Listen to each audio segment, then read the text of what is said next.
ಪ್ರಯತ್ನ ಅನ್ನೋದಾಗಿ ರಾಜಣ್ಣ ಕಂಪ್ಲೇಂಟ್ ಕೊಡೋದೇ ಇಲ್ಲ ಅಂತ ಸಂಸದ ಬೊಮ್ಮಾಯಿ ಹೇಳ್ತಿದ್ದಾರೆ.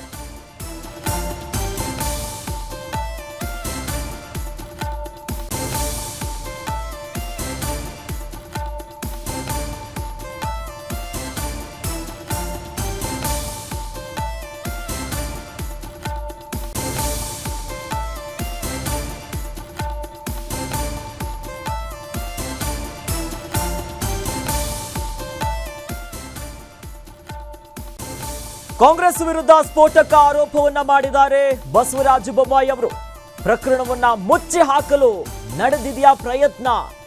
ರಾಜಣ್ಣ ಕಂಪ್ಲೇಂಟ್ ಕೊಡೋದೇ ಇಲ್ಲ ಅನ್ನೋದಾಗಿ ಬಸವರಾಜ ಬೊಮ್ಮಾಯಿ ಅವರು ಹೇಳ್ತಿದ್ದಾರೆ. ರಾಜಣ್ಣನನ್ನ ಸೈಲೆಂಟ್ ಮಾಡ್ತಿದ್ರಾ ಹೈಕಮಾಂಡ್ ಅನ್ನುವಂಥದ್ದು. ದೂರು ನೀಡದಂತೆ ವಾರ್ನಿಂಗ್ ಮಾಡಿದ್ಯಾ ಹೈಕಮಾಂಡ್? ಯಾಕಂದ್ರೆ ರಾಜಣ್ಣ ಓಪನ್ ಆಗಿ ಹೇಳಿದ್ರೂ ಕೂಡ ಇನ್ನೂ ಕ್ರಮ ತೆಗೆದುಕೊಂಡಿಲ್ಲ. ಹನಿ ಟ್ರ್ಯಾಪ್ ಕೇಸ್ನಲ್ಲಿ ಕಾಂಗ್ರೆಸ್ ಹೈಕಮಾಂಡ್ ಎಂಟ್ರಿಯನ್ನ ಕೊಟ್ಟು ಬಿಟ್ಟಿದೆ. ಹೀಗಾಗಿ ಹೈಕಮಾಂಡ್ನಿಂದ ಇದನ್ನ ಮುಚ್ಚಿ ಹಾಕುವಂತ ಕೆಲಸ ಆಗ್ತಿದೆ.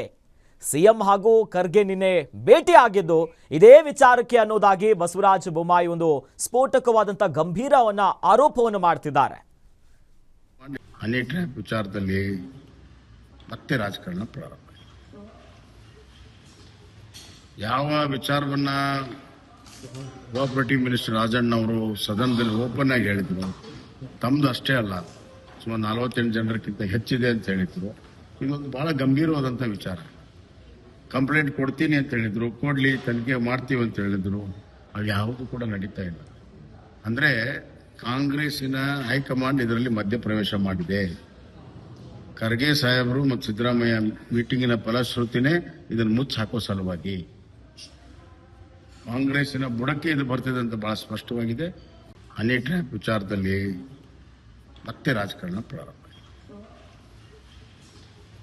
ಯಾವ ವಿಚಾರವನ್ನ ಕೋಆಪರೇಟಿವ್ ಮಿನಿಸ್ಟರ್ ರಾಜಣ್ಣ ಅವರು ಸದನದಲ್ಲಿ ಓಪನ್ ಆಗಿ ಹೇಳಿದ್ರು, ತಮ್ದು ಅಷ್ಟೇ ಅಲ್ಲ ಸುಮಾರು 48 ಜನರಿಗಿಂತ ಹೆಚ್ಚಿದೆ ಅಂತ ಹೇಳಿದ್ರು. ಇದೊಂದು ಬಹಳ ಗಂಭೀರವಾದಂಥ ವಿಚಾರ. ಕಂಪ್ಲೇಂಟ್ ಕೊಡ್ತೀನಿ ಅಂತ ಹೇಳಿದ್ರು, ಕೊಡ್ಲಿ ತನಿಖೆ ಮಾಡ್ತೀವಿ ಅಂತ ಹೇಳಿದ್ರು. ಅದು ಯಾವುದು ಕೂಡ ನಡೀತಾ ಇಲ್ಲ. ಅಂದ್ರೆ ಕಾಂಗ್ರೆಸ್ಸಿನ ಹೈಕಮಾಂಡ್ ಇದರಲ್ಲಿ ಮಧ್ಯಪ್ರವೇಶ ಮಾಡಿದೆ.